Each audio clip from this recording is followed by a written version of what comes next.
had always prided myself on maintaining a full life, even after my husband, Mark, passed away 2 years ago. He was 63, a good man, steady and kind. His absence left a void, but I had learned to fill it, not with sorrow, but with a newfound independence. I went out with friends every weekend, dressed up, laughed over wine, and reminded myself that 52 wasn't old. Men still noticed me. That had always been my little secret pleasure. Even now, I'd catch lingering glances from strangers at the cafe, or feel the weight of a compliment from a gentleman in a suit. "You don't look a day over 40, they'd say, and I'd smile, knowing that good genes and a careful beauty routine had done me justice. That night, I was standing in front of my hallway mirror, fastening a delicate gold earring when the doorbell rang. I wasn't expecting anyone. My friends were already waiting at the restaurant, and I was just about to leave. I opened the door and there he was. Jason. 17 now, my grandson had grown in ways I hadn't fully registered. I still remembered him as a lanky child, always full of questions, always clinging to my arm when he was younger. But the boy before me wasn't a boy at all. He had grown into his frame, standing taller than I remembered, his shoulders broad, his face sharp with definition. His deep brown eyes, once filled with childhood mischief, studied me now with something unreadable. I realized then that I must have looked different to him too.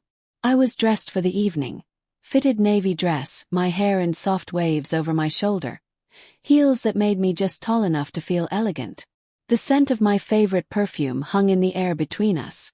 I saw it in his expression, the subtle flicker of surprise, admiration, something else. "Grandma." "Wow," he said, his voice deeper than I remembered. I laughed, smoothing the front of my dress, pretending I hadn't noticed the way his gaze had lingered for just a moment longer than usual. "I take that as a compliment," I teased, stepping aside. "What are you doing here?" He hesitated, as if trying to remember why he had come. "Mom had a last-minute shift. She asked if I could stay here for the night." Checked the time. My friends were already waiting, but how could I refuse him? "I was just heading out," I admitted, glancing at my reflection once more. "You caught me at a rare moment." He smiled faintly. "I didn't know you still dressed up like this." I tilted my head, amused. "What do you mean, still?" He shrugged, shoving his hands into his jacket pockets. "I guess. I never really thought about it before. But you don't look like a grandmother." His words did something to me, something I wasn't sure I wanted to analyze. I hesitated. "I can stay," I offered. "We can order takeout, catch up." He shook his head quickly. "No, you should go. He paused, and I watched the way his jaw tightened like he was debating something. "I just didn't expect to see you like this." There was something about the way he said it, something that stayed with me even as I finally slipped on my coat and kissed his cheek before heading out the door.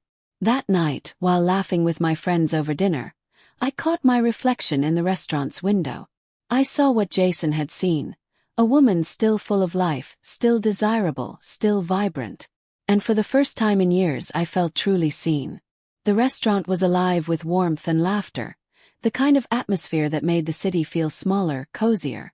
My friends, Vivian, Claire and Nina, were already on their second bottle of wine by the time I arrived, waving me over with exaggerated enthusiasm.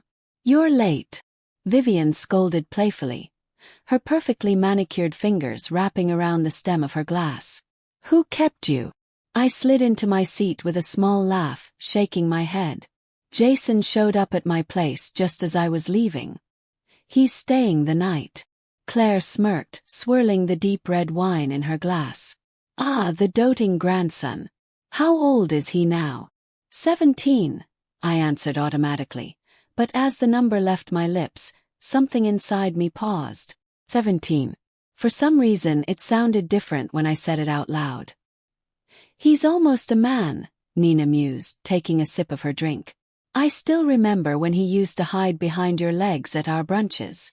I smiled at the memory, but it felt oddly distant now. That wasn't the Jason who had shown up at my doorstep tonight. That Jason had been different. His presence had unsettled me in a way I wasn't used to, though I couldn't explain why. "Earth to Julia," Vivian teased, snapping her fingers in front of my face. "You've been staring at your glass for 5 minutes. Are you even listening?" I blinked, suddenly aware that the conversation had moved on without me. They were now talking about some drama in Nina's office, but I had completely zoned out. 'Cause I was thinking about Jason. It was ridiculous. I should have been enjoying my night, laughing with my friends like I always did. But something about leaving him back at my house had left a strange weight in my chest, like I had walked away from something unfinished. Why did he look at me like that? Why did his voice catch when he said I didn't look like a grandmother? "Okay, what's going on with you?" Claire leaned in, her sharp eyes narrowing in suspicion. "You keep checking your phone." Had I been? I glanced at my screen, surprised to see that I had indeed flicked it on multiple times, almost expecting a message. But there was nothing. "I guess I just feel bad leaving him alone," I lied, forcing a light-hearted smile. "He showed up out of nowhere and then I just left." "Oh, please," Vivian rolled her eyes. "He's 17, not 7. He's probably thrilled to have the house to himself. If he's anything like my nephew, he's raiding your fridge and watching movies he's not supposed to." That was true. That's what he should be doing. So why did it feel different? The evening stretched on, filled with easy conversations, playful banter and warm, rich food. But even as I sipped my wine and laughed at Claire's ridiculous dating stories, I couldn't shake the feeling in the back of my mind. I was thinking about Jason. By the time I pulled into my driveway, the house was dark except for the faint glow from the living room window. The sight of it sent an unexpected flutter through my chest, like I was returning to something waiting for me. I stepped inside quietly, half expecting Jason to be asleep, but as soon as I walked in, I felt it. His presence. He was there, sitting on the couch, his long legs stretched out, one arm draped over the back. The TV was on, casting flickering shadows across his face, but he wasn't watching it. He was watching me. For a moment, neither of us spoke. I stood in the doorway, my coat still draped over my shoulders, and he sat there, his eyes unreadable. The air between us felt heavier than it should have. "You're back," he finally said, his voice quieter than usual.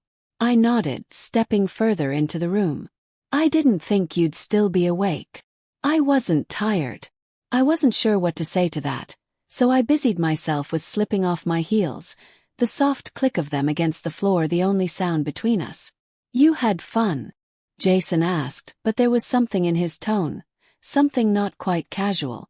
I hesitated. "Yeah. It was nice." His gaze flickered over me, lingering in a way that made my skin prickle. I suddenly became aware of how I looked, the slight flush from the wine, the way my dress clung to me, the way my hair had fallen slightly loose from its earlier waves. For some reason I felt the need to explain myself. "We just had dinner. Caught up on things. You know how they are." Jason gave a small nod, but his expression remained unreadable. He looked older like this in the dim light. No longer the boy I had helped raise, but something else. Someone else. Cleared my throat. "Did you eat? There's food in the fridge if you're hungry." "I'm fine," he said, but his eyes never left mine. Something about the way he was looking at me made me feel strangely exposed, like he was seeing something I hadn't realized was visible. I forced a chuckle, trying to break whatever had settled between us. "You're staring, Jason." He blinked, as if snapping out of something, and looked away quickly. "Sorry. I was just..." He exhaled, running a hand through his hair. "You really don't look like a grandmother." The words hit me differently this time. I swallowed. "Well, I guess I should take that as a compliment." Jason smirked, but there was something behind it, something that made my stomach twist. "You should." The silence stretched, too long, too heavy. I needed to end this, whatever this was. "I should probably change out of this," I said, motioning toward my dress. "Long night." Jason's lips parted like he was going to say something, but he didn't. He just nodded slowly, his gaze dropping for the first time. Yeah, okay. I turned and walked away, feeling the weight of his stare on my back the entire time. And as I closed my bedroom door behind me, pressing my fingers to my temples, I realized something unsettling. For the first time in a long time, I wasn't thinking about Mark. I was thinking about Jason. I stood in my bedroom, the soft glow of the bedside lamp casting long shadows along the walls. My hands moved instinctively, reaching for the usual comfort of an oversized t-shirt and shorts, the kind of thing I always wore at home. But then I hesitated. My fingers brushed against something else. New robe. It was a recent indulgence, something I had bought on a whim but never worn. A milky satin robe, smooth and luxurious against my skin. The fabric shimmered under the light, draping elegantly over my figure, cinching at the waist with a delicate sash. It wasn't the kind of thing I normally wore just to lounge around. But for some reason tonight felt different. I slipped into it, letting the cool satin glide over me, my bare legs peeking out from beneath the hem. Felt nice, decadent even. I told myself it was just because I'd had a good evening, that I wanted to feel pampered after a night out. But deep down I wasn't sure that was the truth. With a steadying breath, I stepped out of my room and back into the dimly lit living room.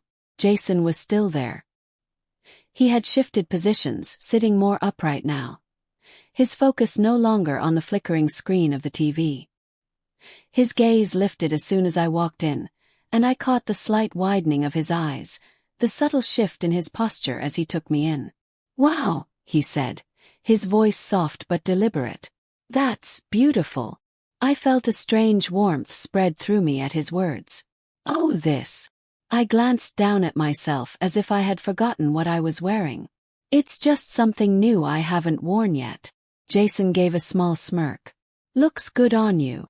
I swallowed, pushing away the flicker of something unspoken in the air. "Thank you." He watched me as I moved toward the kitchen, his expression unreadable. "So," he started, leaning forward slightly, resting his elbows on his knees. "Did you have fun tonight?" I opened the fridge, retrieving a bottle of water just to give myself something to do. "Yeah, I did. It was nice to catch up with the girls." Jason nodded, his gaze never quite leaving me. "You seem different." I tilted my head, amused. "Different how?" He shrugged, a small, thoughtful smile tugging at his lips. "I don't know. Just happy. Relaxed." I twisted the cap off my water bottle, taking a slow sip. "Maybe I am." His smile grew. "Good. You deserve that." I felt something warm settle in my chest. His words, his tone, it was all so caring. "You're very sweet, Jason," I murmured, meeting his eyes. He let out a soft chuckle. "I try."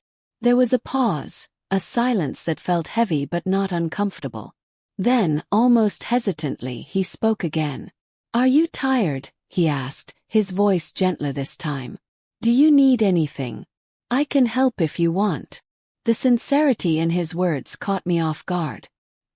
He had always been a good boy, always polite and well-mannered, but this was different. There was an attentiveness to him now, a kind of protectiveness that I wasn't used to. I smiled, shaking my head. "No, sweetheart. I'm fine. But thank you." Jason nodded, leaning back against the couch, watching me in a way that made me feel something I couldn't quite name. And then, before I could stop myself, the words slipped out. "So," I started, tilting my head at him. "What about you?" He blinked. "What about me?" "Your personal life," I clarified, taking another slow sip of water. "Do you have a girlfriend?" Jason looked momentarily surprised by the question, but then a small smirk played at his lips. "No, not right now." I raised an eyebrow, settling into the armchair across from him. "Really? A handsome young man like you? I find that hard to believe." Jason let out a soft laugh, running a hand through his hair. "I don't know. Just haven't found the right person, I guess." Something about his answer made me pause. There was a weight behind it, something unsaid. I studied him for a moment, then again, without really thinking, I asked, Have you had your first time yet? Jason's entire body tensed. His eyes flickered with something unreadable, his jaw tightening just slightly. I could see the moment my question hit him, the way he processed it, the way he hesitated before answering. He exhaled sharply, looking away for the first time that evening. No. I was surprised at how much my heart clenched at his answer. Something about it felt vulnerable. Jason, I said softly, my voice gentler now. There's nothing wrong with that. He let out a small, almost embarrassed chuckle, rubbing the back of his neck. Yeah, I know. It's just not something I really talk about. I nodded, offering him a reassuring smile. You don't have to. I was just curious. He looked at me again then, something different in his gaze, something deep and contemplative. And for the first time that night, I realized just how much the dynamic between us had shifted. This wasn't the same boy who used to sit at my kitchen table doing his homework while I cooked dinner. This wasn't the same boy who used to beg me to read him bedtime stories when he stayed over. This was someone else entirely. And I wasn't sure what that meant yet. The weight of our conversation lingered between us, stretching the silence into something almost tangible.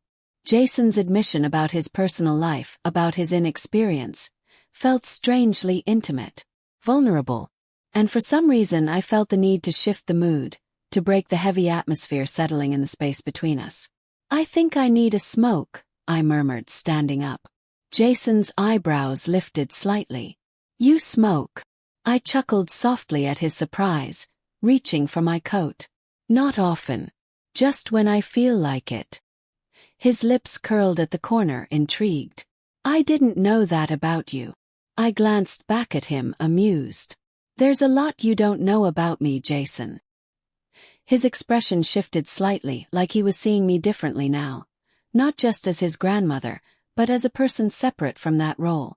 It was a strange thought, but I didn't let myself dwell on it. I stepped outside onto the small patio, the night air crisp against my skin. The street was quiet, only the faint hum of distant traffic breaking the stillness. I retrieved a cigarette from my coat pocket, lighting it with practiced ease. A moment later, I heard the soft creak of the door behind me. Jason had followed me. He leaned against the railing, watching me as I took a slow drag, the smoke curling between us. There was something in his gaze. Curiosity, admiration, something else I couldn't quite name.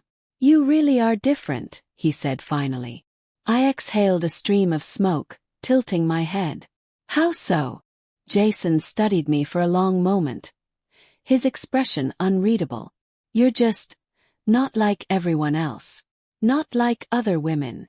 A strange warmth spread through me at his words. That's a compliment, I hope. He smirked. Definitely. Something about the way he was looking at me made my pulse quicken. It wasn't just admiration. It was something deeper, something unspoken. Then, without asking, he reached forward and plucked the cigarette from my fingers. I raised an eyebrow as he brought it to his lips, taking a hesitant drag. He coughed slightly, making a face, and I laughed. Not as smooth as it looks, huh? He grinned, exhaling the smoke into the night. Guess not. The air between us felt charged, different. The quiet night wrapped around us, isolating us in this small moment that felt significant. And then, without thinking, without hesitating, Jason leaned in. His lips met mine, soft, tentative. The world seemed to tilt, the cool air forgotten as warmth flooded through me.